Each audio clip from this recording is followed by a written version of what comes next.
Welcome to Hour Watch. I'm Tom Hughes. I'm filling in for Pastor Tim Thompson.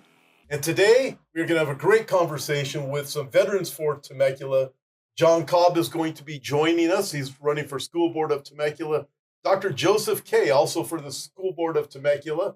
And Dr. George Rapciewicz of the City of Temecula, running for the City of Temecula. And to my left is Jessica Alexander, also running for the City of Temecula. So with that, thank you all for joining me here. Thank you. I'm expecting a great conversation. Good to be here. It is indeed. And I'm looking and people are saying, hey, I'm going to sit out the election. I don't want to vote. We'll get into that if we have enough time. But we're just going to jump right into it. So, John, I'm going to start with you. You're running for School Board of Temecula. Let me ask you why you're running. Yeah, thank you for hosting us today. It's good to be here. The short answer is that they're coming after our kids. They're coming after our kids. They are going after our kids while they are away from their parents. And I think that we need to push back. We need to protect our kids. We need to protect the system.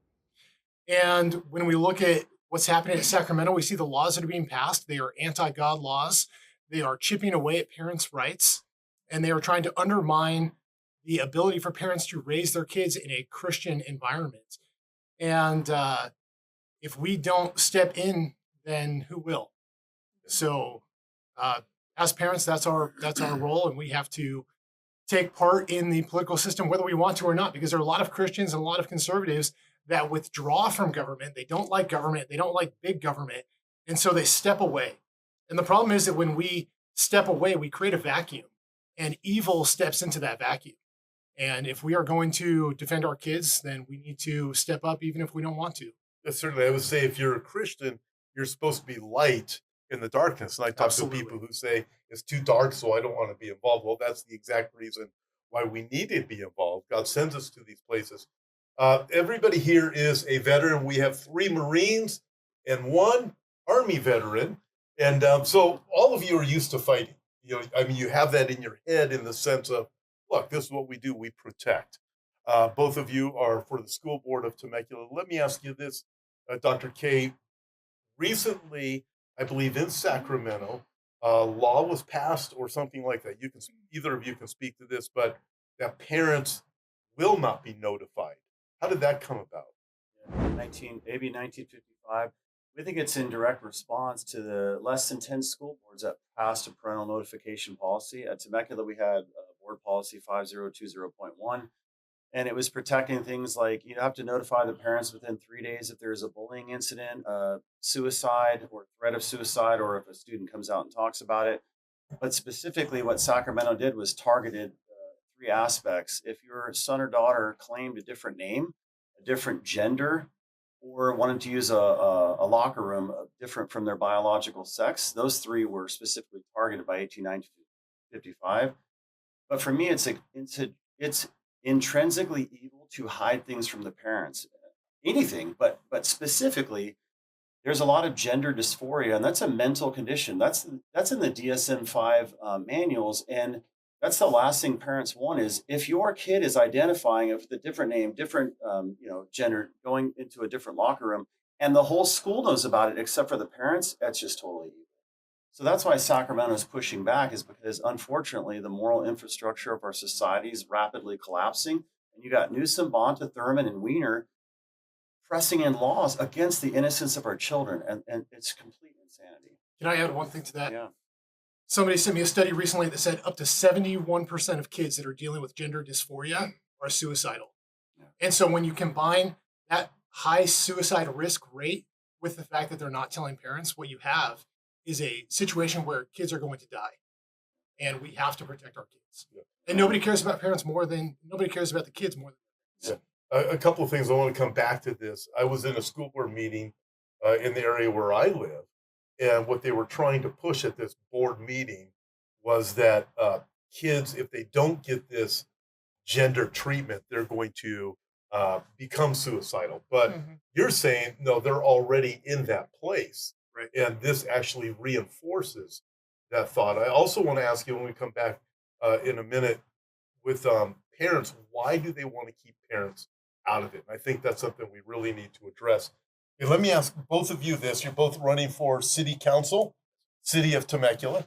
Now, City of Temecula has had a reputation for a long time as being a pretty good city. Nice, clean place. I drive through here. It is. It's pretty. You have vineyards out here. You have all of these different things. But obviously, it seems there's some school problems out here that you don't really hear about. And both of you are running for city council. So let me start with you, Dr. George. Can I call you Dr. George? Oh, yes, sir. You call me George. Just don't call me late for dinner. Okay, I won't even call you for dinner. But maybe I will some other time.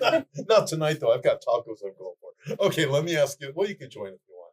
All right, let me ask you this. Why are you running for city council? I'm running for city council because I want to continue my civic duty as a civilian and as a resident of the city of Temecula. I serve my country honorably. I've actually bled for my country, and now I want to continue to serve my local community. Jessica, how about you? For myself, now doing my second term coming in, so I've already had 4 years in. Same thing, serving has always been a part of who I am. I love serving the Lord. So for me, over the last 4 years, every decision I have made has been through the biblical filter of what God would want me to do and how He would want me to vote, and also looking at what the people are needing and wanting. Everything I have done, I have really done to the best of my ability to make sure that our city is safe, making sure that, again, evil is being kept out as much as possible. And we have seen, especially myself, over the last 4 years now, how it has changed over time, where Temecula is very conservative and family driven and oriented, but now it's really being able to change. It's really changing, and we're seeing it a lot more at the school boards. A lot of it started at city council when, unfortunately, one of the city councilmen decided to bring in what's called the Race, Equity, Diversity, Inclusion Committee. And when that happened, all of a sudden it seemed like the gates just opened, and we just saw a lot of evil coming into our city. And so at this point in time, we're just trying to keep all that back as much as possible. Okay, with you say you see evil coming into the city. Is crime rate going up, homelessness, this type of thing? And what are some of the other things that you might be experiencing? Absolutely. So this has been one of the things that our city has been really diligent working on, is obviously keeping public safety as a top priority, especially me as a former police officer. That's my area. That's my niche. And so for me, public safety is big. Our city puts a lot of money towards our sheriff's department, making sure that our streets are safe. But I am seeing different types of crime coming in. Obviously, we know through the 15, we got human trafficking. We're seeing more and more looting. We're seeing more homelessness. And because of their drug issues, 80% of our crime actually comes from our homelessness, because they're needing to get their fix and pay for that. So we have great sheriff who are working, but it's this constant keep moving forward to stay on top of things, so that way we don't lose more of what we have in the city. So are you seeing DEI? 100%. Okay, and these are becoming requirements for hiring too? Exactly. And it's actually one of the things that we all have to go through as far as for classes. So I just got done going through a class just recently up in Long Beach, because I think it's every 2 years, we have to go through a training for LGBTQ and making sure that we're treating everybody right. And I look at God's Bible on how to treat people. That's my filter on how to work with human beings. And I love everybody, but at the same time, I don't feel like I need to learn how to work with certain individuals. I just love everybody for who they are. So, George, let me ask you this. What are some of the problems that you see? You want to do your civic duty? Totally get that. And by the way, listen, I feel bad now. I might just call you for dinner sometime. Okay. Join me. Not feeling guilty. But let me ask you, what are some of the problems that you see? Hey, we need to get in and fix this. We can all look at the state of California and say, there's some serious problems here. We know how many people have moved from here. We've all had friends that have moved for obvious reasons, but we want to stay here. So what are some of the things that you see? I'm going to tell you something that's going to open your eyes. I've been doing this. I jumped in this race less than 2 weeks before the deadline to be listed on the ballot. Going on 3 months now. This woman here, who's a very good friend of mine, has been doing this for 4 years. I can't even imagine what she went through. The stuff that I've gone through in the past 3 months, just politically campaigning. I've had my house swatted. I've had my daughter's school. They went to her school and searched her bag. I've found these political action committees that have pedophiles, satanic people in them, And I'm not a super religious guy, I believe in the good Lord. I am not trying to push any kind of religion on anyone, but I have seen it firsthand. I've been exposed to it these past 3 months. I've never seen that before prior to running for office. And as I dig more and more deeper, I say shame on me because I love my daughter to death. I've always kept an eye on her, but shame on me for not being involved in her education more in the school district, like actively involved with what's going on in the schools. Because after I met John Cobb and Joseph Komrosky, and then being exposed to these really, really crazy people that don't want good people in office, they want tools in office. I'm ashamed that I wasn't involved years ago when my daughter first enrolled in this school. And it's not just the homelessness that's a problem. There are people within the school district that work in the schools that are some of the most vile. This isn't all of them. There's a lot of good teachers out there that are some of the most vile people. I don't want to name groups specifically or any kind of other associations. I am disheartened by it. I never realized this was going on as a resident of City of Temecula, and I've been living here since 2012. And I can only imagine what this woman's been going through. And what they did to Joseph Komrosky was a travesty. And I hope that people make it right during this election. Whether or not I get elected, we need to keep these guys in the school board. We need to have good people. And city council. And with that, so before you experienced it, I'm guessing you're like a lot of people saying, well, this stuff isn't really going on, or these things are exaggerated, It's things real. like that. But it is real. It is absolutely real, and it's scaring the heck out of me. And my wife, after what happened when our house got swatted, and then the flyers that are coming out, she had no idea. My neighbors had no idea that this stuff was going on in Temecula, because everybody knows where I live at. Everybody knows me around, even people around the corner. There's a lot of military guys, and they're like, I had no idea this was going on in the city. And I wish, and that's why local politics is so important.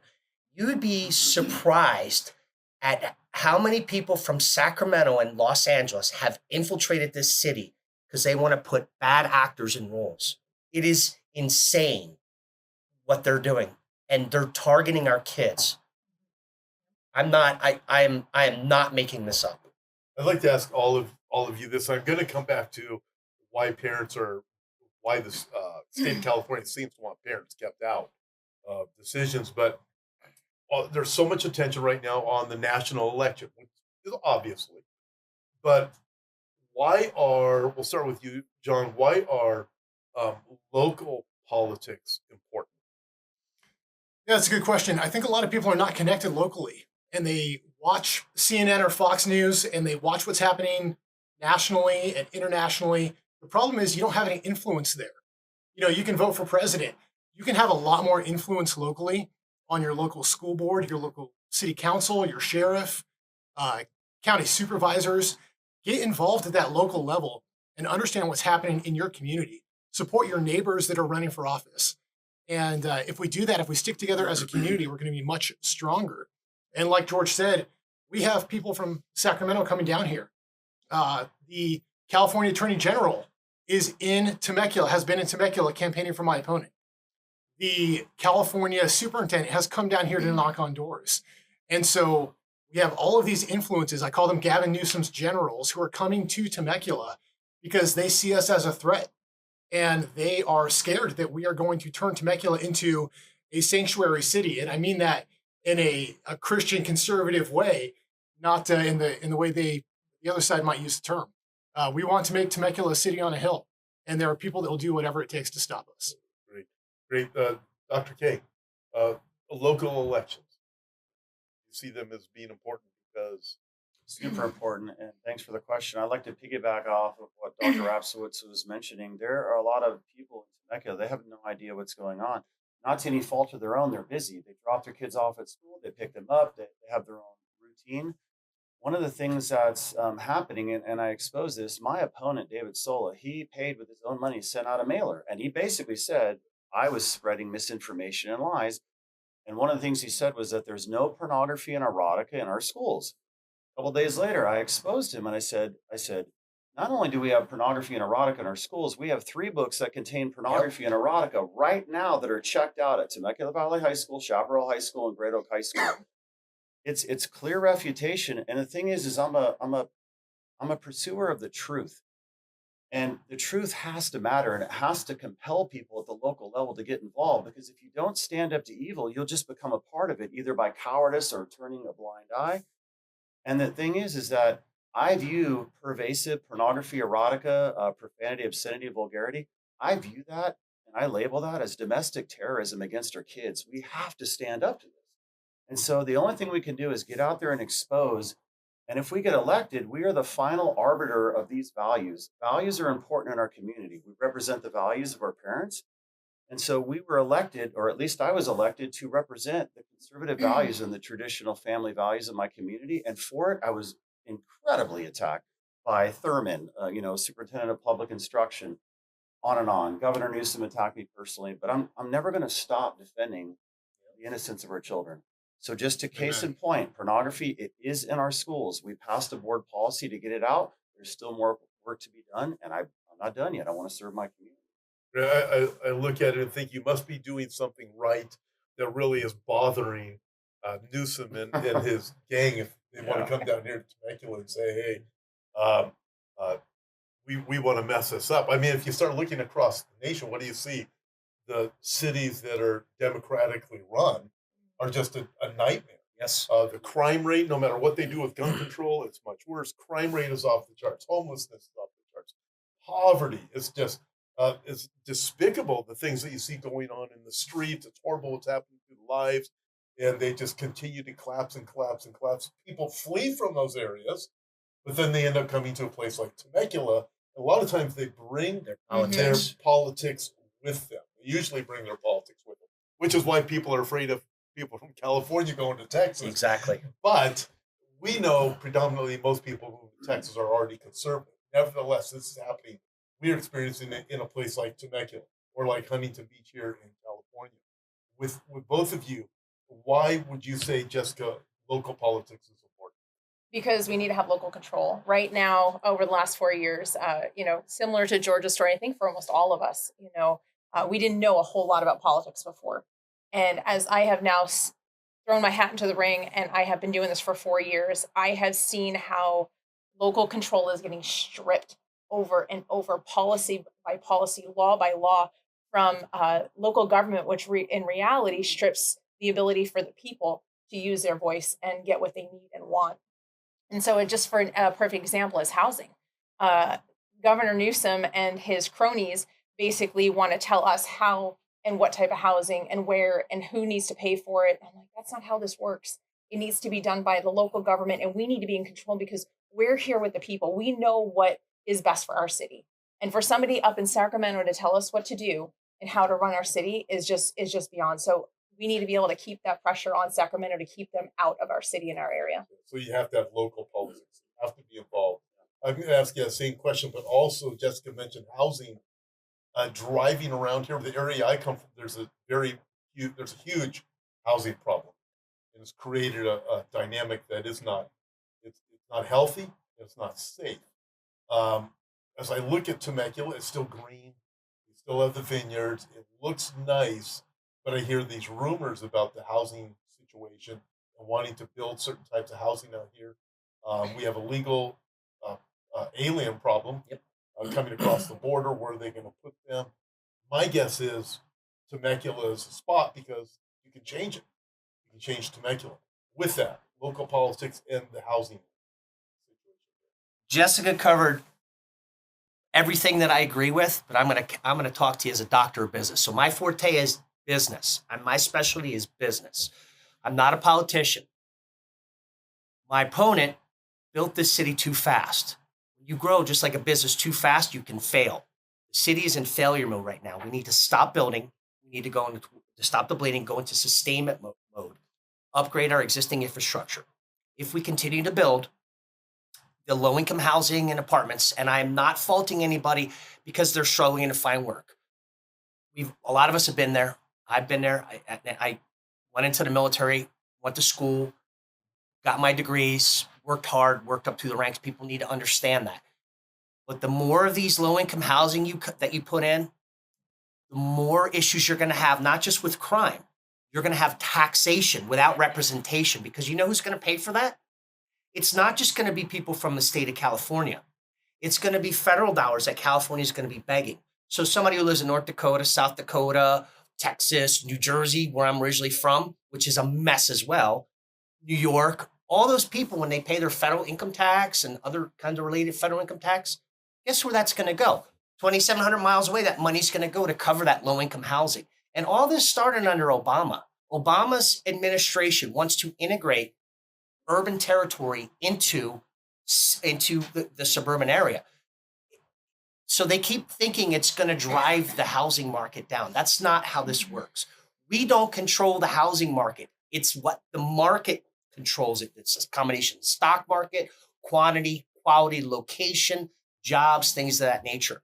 But I also want to point out that when Sacramento gets in our business, it's kind of so politically incorrect and it's a travesty, because I don't know if you know, if you go to San Francisco, you go to the Bay Area, you go to Sacramento, you go to Oakland, it's a mess. They can't even keep their own backyard clean, and they want to come down here and tell us how to run our city. No. And as a doctor of business, I would tell them straight up, you can take your business elsewhere.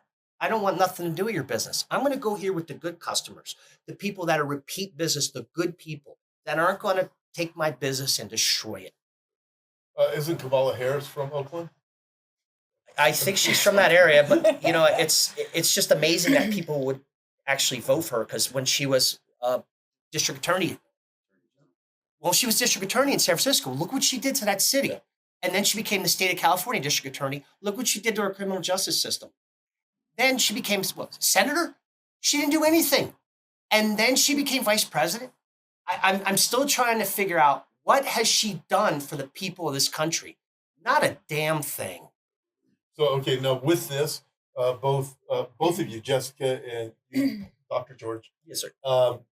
You believe that you have solutions to push back against this, to fix it, to keep that type of thing happening here, because it appears that's what they want to do. They want to drive all of these things here. If I can share something, having now been on the board for a while, I'll give you a perfect example. Our county wanted to, or wants to build basically another city area of 200,000 people just north of here, kind of in the Hemet area, all up in that Winchester area, right? How much? 200,000 people. More? Yes. More than what we already have? Thank you. So this was our thing. Wow. And they didn't tell everybody, because what they did was they piecemealed projects together. So our city, we have good staff. They looked at everything. They're like, wait a second. That's double the size of our city. And we don't even have the infrastructure right now built to hold what we have. And now within the next 20 to 30 years, you want to add all of these individuals. Well, long and short, because of the forcing of Sacramento's laws, we have what's called RENA numbers. They say, Temecula, for instance, you have to have so many housing zones available. If not, we're going to come sue you. And if not, they come and they build for us. So these are those areas like SB9, SB10. If we did not go along with some of those, they literally come in and they would put an 8 to 10 story tower, which they've done in other cities, and just take over. They just come right into our city. So you're going to do it anyways. Yeah. So you can push back against it if you get into position. And this is what right now some individuals that we've had before haven't always wanted to be aggressive enough. We haven't always had enough people in other cities who wanted to be aggressive enough, but we're seeing places like Huntington Beach who go ahead and sue us. And we're at that point where I believe if we get enough pushback and demanding local control, we're going to receive it, especially here in this entire Riverside area, because they do not like Riverside. They don't like Chad Bianco. They don't like us. And so I just say, just keep pushing back and letting them, try to manipulate us and not let it happen. I believe this is a fight that has to be won. It has to be a political fight. I'm thankful for Huntington Beach and being in Riverside County myself. It has to be won, and I think what they're afraid of is if they win, then what's going to happen? Is Orange County going to start to flip back again? Is it going to start to go red again? Are we going to start having more problems in Orange County? What else is going to happen? Because seeing a victory here will inspire other people to say, wait a minute, especially in California.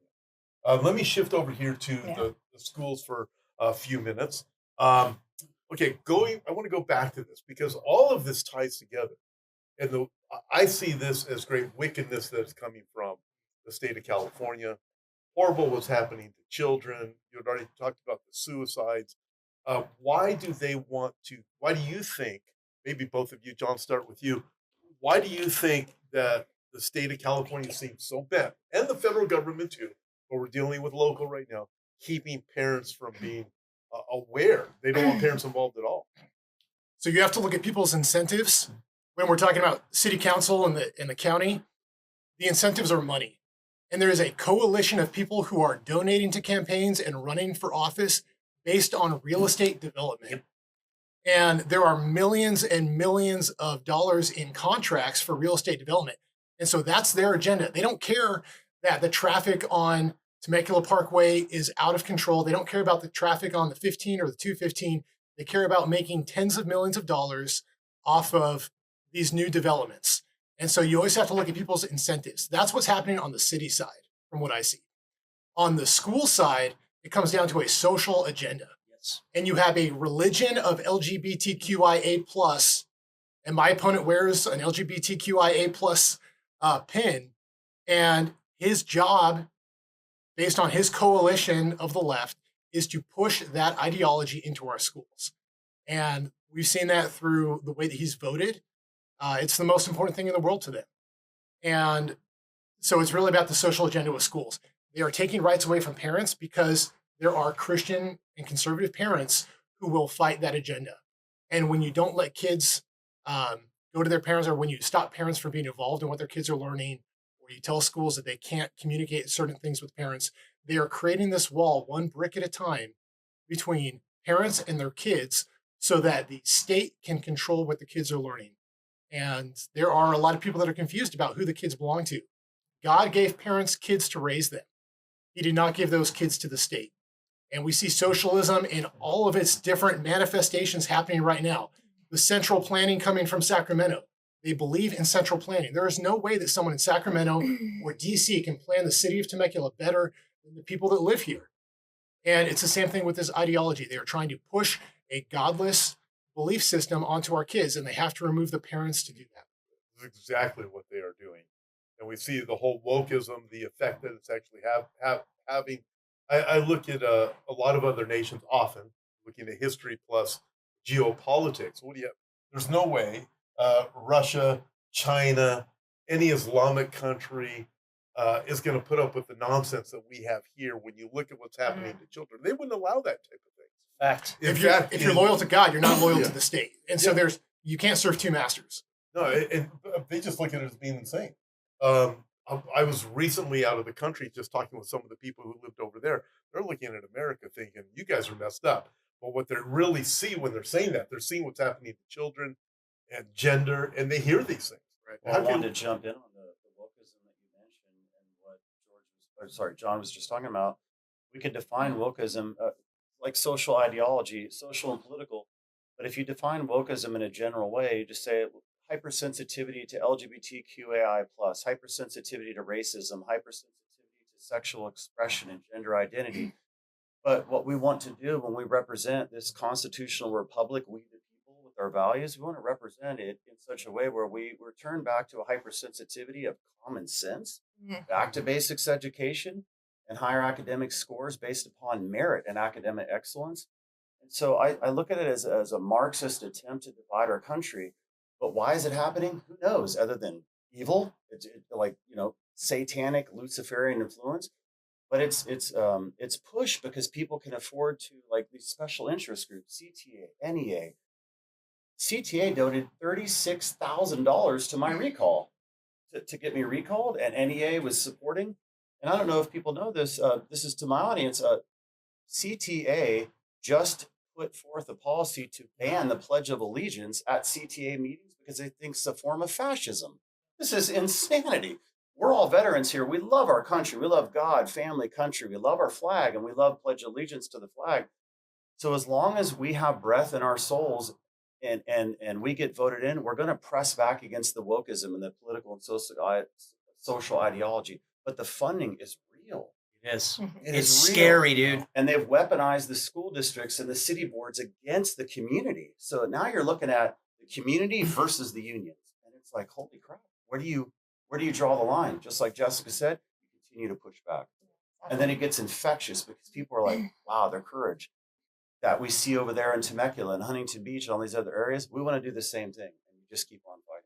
Almost like they get this form of Hitler's brown shirts right now. Mm. It's just in the way they are talking and funding, but we can see the direction all of this is going. Dr. George, you were a Marine. Yes, sir. You love your country. Absolutely. What would you say to about your love for the country and anything else that you would want the people to know?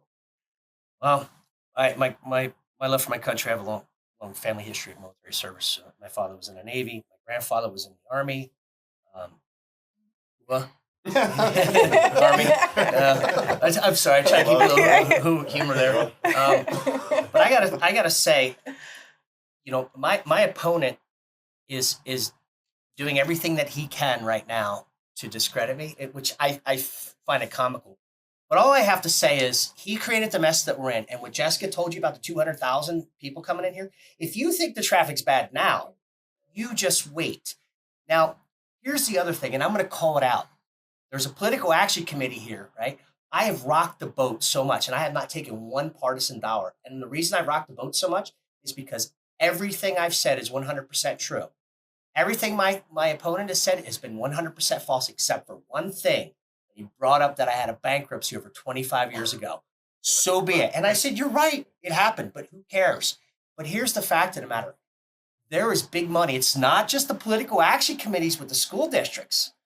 There's big money in real estate. And I'm not going to name any names, but it's people in some high-level power, money. And I haven't taken any partisan dollars at all. And I put $5,500 of my own dollars in this campaign. But I'm calling it out. Whether it gets me elected or not, I'm calling it out because I'm raising awareness. There's people that get elected. I won't say where. It's happening all over the country, and not just here locally. If they get elected, they're going to make sure that all these houses are put up. They're going to get paid. How are they going to get paid of going around the law, right? Is it unethical what they're doing? Oh, you bet. But is it illegal? Nope. Because they're not going to get that money directly. They're going to get it from their buddies that they worked with prior to in politics. They have developers and construction companies. And when they're done, their buddies are going to give them first right of refusal on getting the real estate rights to that. That's the workaround. That's the money in the pocket. They don't care about the residents of the city. And everybody in this city needs to be very well aware of it, because in a couple of years from now, you think it's bad now? Go ahead. Go ahead and vote for that particular individual and those other individuals.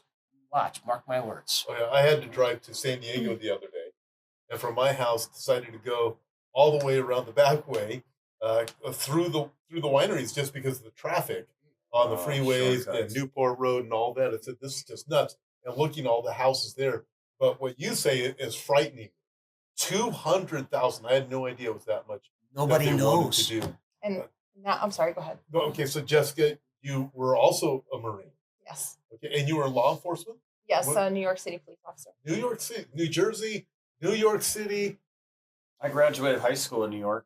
Wow. I'm just stretching. It depends what part of New York. I was born in Virginia, where democracy was birthed.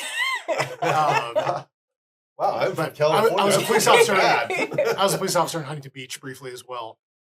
And, you see people for who they really are when you pay attention.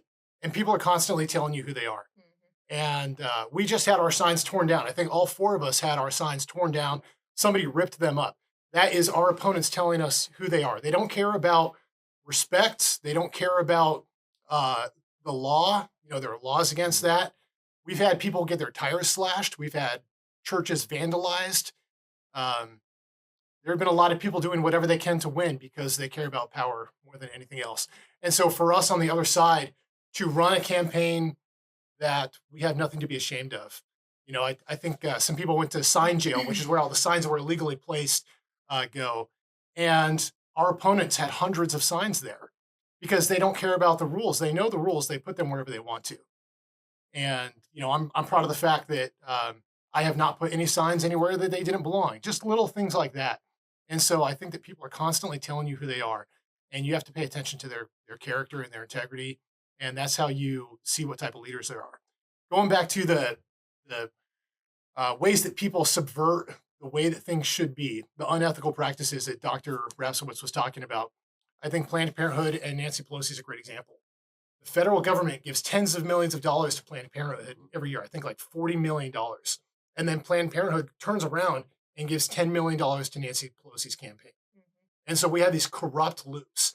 And in order to break them, we need good people to stand up and fight back. And that's what we're doing. And we need people to come. And like Dr. K said, when you take one step in the right direction, you'll see other people be encouraged. And it's been really amazing to see people be energized and for God to work in people's lives to, push back. Jessica Alexander was a huge part of that, running for city council and setting the example for so many of us. So thank you for that.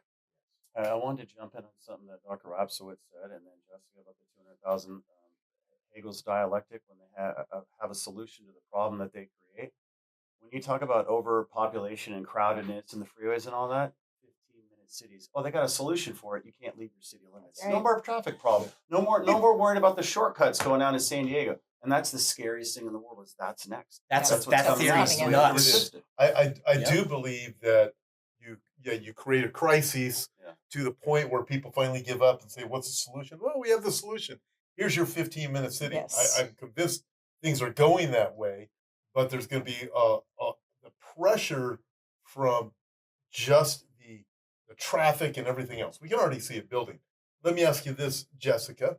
We have a few more minutes. But they promise our peace and safety. They really care for us. Mhm. That's how Isn't they that sell these things. interesting? We care for you. We care for the homeless. We can't just close the borders because we must love everybody. It's a bunch of nonsense. Those words But- scare me when they say peace and safety. Yes, they do. And they should. They should definitely scare us. Because we've heard this a lot coming from these leaders. Yes. What do you say? What would you want to convey to the people of Temecula that are going to be voting? And I'm going to ask you all in a minute. What do you say to people who are saying, "I want to sell the election"? We'll let everybody else. No, well, who's voting? I mean, I think first off, the most important thing, I think something that we've all kind of been talking about and we've learned, especially in this last election, you need to vote early in order to be able to track your ballot. And you need to vote because if you don't vote, I don't want to hear you complain. I think that's one of the biggest things I'll listen to you complain, don't mistake me, but it ticks me off because you have an opportunity to use your voice and be able to make a difference. And if people don't want to get off their couch and they want to be lazy and sit there and play, games and stuff like that and not do their civic duty, then don't complain about it. But we're going to continue to spiral out of control until we move in a direction where everybody can unify themselves. And I don't mean the new unity. I mean, unify themselves to actually move to do something here. I think, well, even looking at all the Christians here, everybody's talked about it, all the amount of Christians here in California, people that raise the flag, we could actually make a difference and change the state from red, from blue, from blue all the way back over to red, and I definitely think it's possible, but I think there's a lot of confusion. I even just doing my ballot this morning, my husband and I were doing it. It's very overwhelming and they make it that way. When you're looking through the propositions, I know we've all gotten phone calls and text messages. How should I vote on this? Who should I vote for this on a daily basis? Because it is so confusing for people and people don't have the time to really investigate.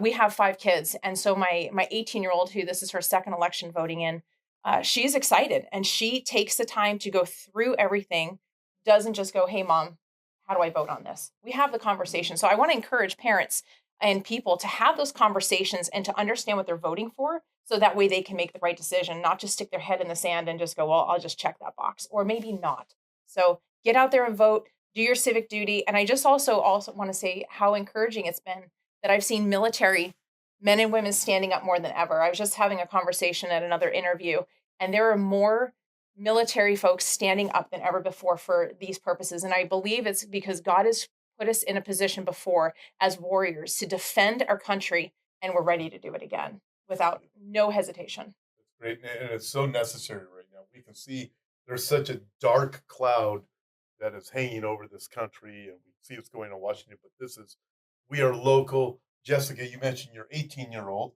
I have a 19-year-old daughter who is very engaged in this in politics right now. It's great. She's researching everything.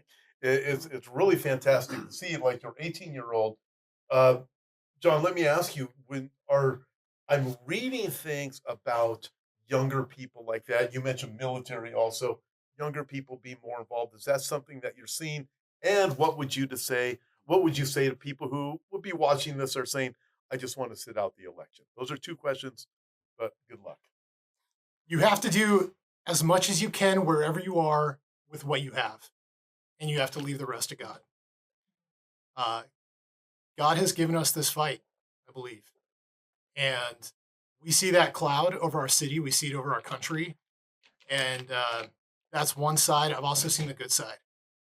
We have Instagram witches casting spells on us. I mean, this stuff I did is see real. that. It's crazy. But you also see the good side too. And I've had more people pray for me over the last 3 months. And I can't tell you how much of a difference that's made in my life. Um, God is moving in this city. God is moving in this country. And I want to be part of that movement. And we need everyone to be part of that movement. So it might not seem like, one vote matters, but it does. And you can do more than vote. You can volunteer. I have had individual volunteers for my campaign who have made a tremendous difference. And the conversations that they're having, there is a ripple effect that is really hard to quantify. So every conversation you have, every volunteer hour, every dollar matters. And the attitude that I can't make a difference, my vote doesn't count, that's what the enemy wants you to believe. Do not give into that lie.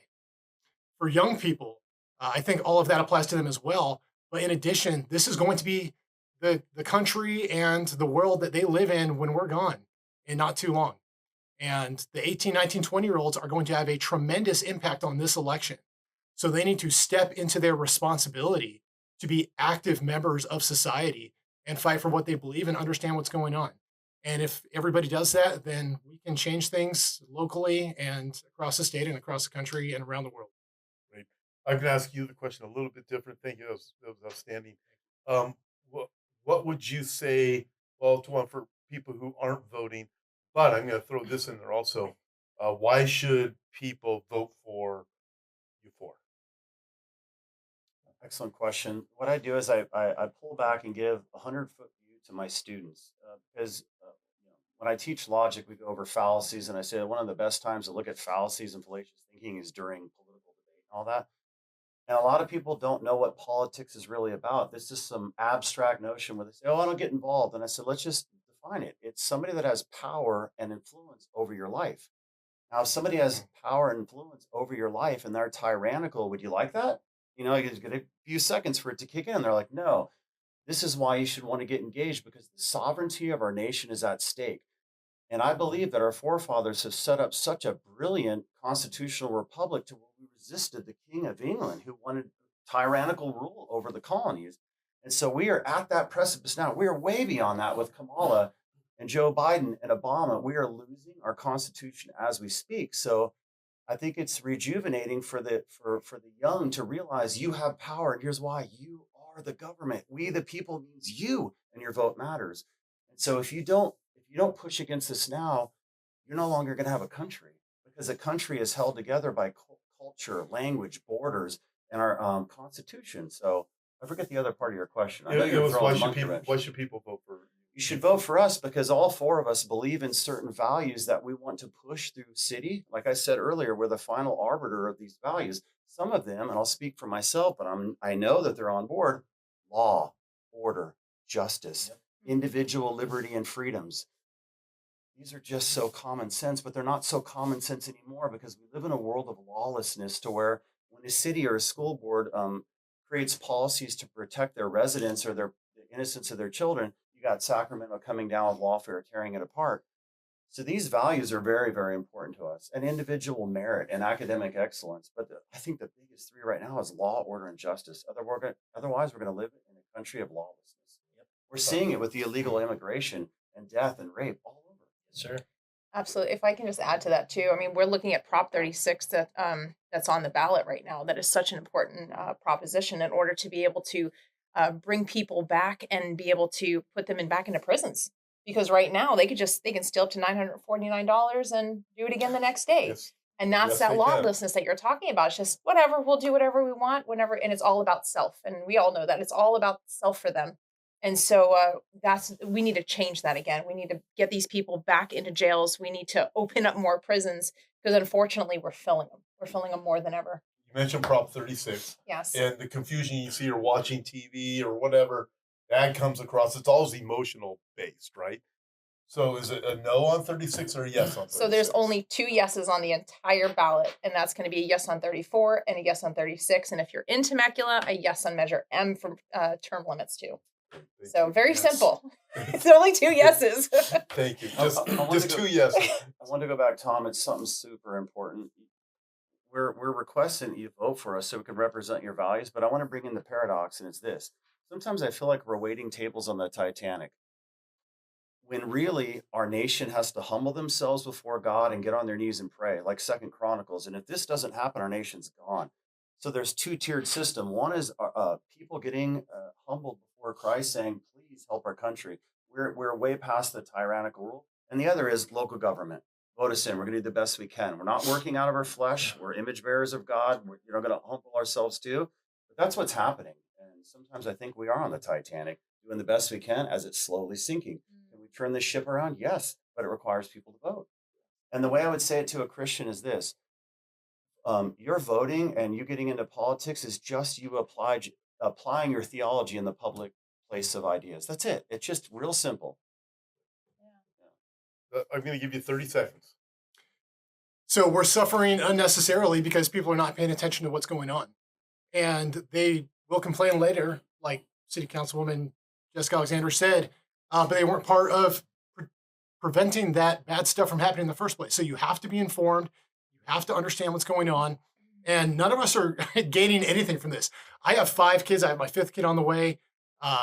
Some of us have donated far more to our, efforts than we've raised, and the amount of time that we're putting into this, it's a lot. So we have nothing to gain from this. We're not part of real estate deals. We're fighting for the families of our city. Dr. K, 30 seconds.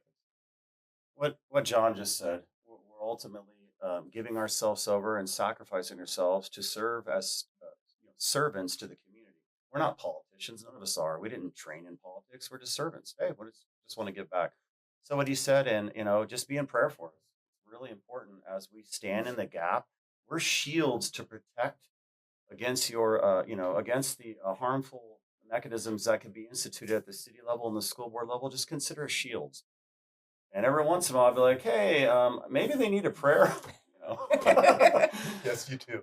Jessica, 30 seconds. 30 seconds. I think my 2 biggest things right now and this next week is fast and pray. If there's anything I think we need to be doing, it's just that. And not just us here, but I think as far as a nation, we need to be doing that because we could be missing out on an opportunity that God can come in and actually turn his face towards us again. And I feel like there's this principality over us. So I'm just begging the people to come out, pray. I know throughout Riverside, Temecula, there's every day it feels like there's prayer going on. So I just want to encourage people in that. And again, I think just like my brothers were just saying, we are not politicians. That's the best part. We are grassroots. We're learning, but we have a great camaraderie of people and individuals that want to be able to serve, and so many gifts and talents that can be brought to the forefront. So I think we're all just ready to do that and see where it leads. Dr. Rapciewicz. Yes, sir. My dinner friend. Yes, sir. I'm going to give you 60 seconds because they all got to talk twice. The 60 seconds, why, and answer this also, and what you want to convey to everybody.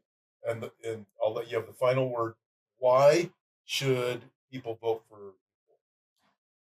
I got to tell you right now, I'm going to keep it in about 15 seconds because I agree with every one of these folks here. We all share the same values. We're all capitalistic, which means we believe in free will without it impeding on others. We're not deterministic, which is those who are against free will and want to tell you how to live your life, regardless of whether it does or does not impede upon you. So that's why they should vote for us, because we all are on the same sheet of music. We're all here together, and we all care about our community. Great, thank you. Whatever, 15 seconds. I'm sorry. No, that was the less than 60. That was That was amazing. very philosophical. I got excited. was good. I know we're about to have logic discussions here. That was great. Thank you, everybody, for joining us. And listen, I want to encourage you.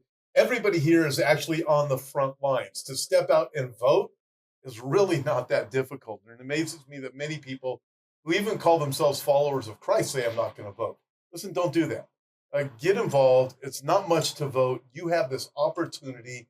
All four of these men and women that are here fought for us. They were in the military, that we would have these rights and these freedoms as citizens of the United States of America. They're in the fight. I'm in it. Pastor Tim Thompson is. And get involved. Make sure that you do vote. Do the right thing. And again, my name is Tom Hughes. Thank you for joining me as I had the opportunity to fill in here at Our Watch for Pastor Tim Thompson.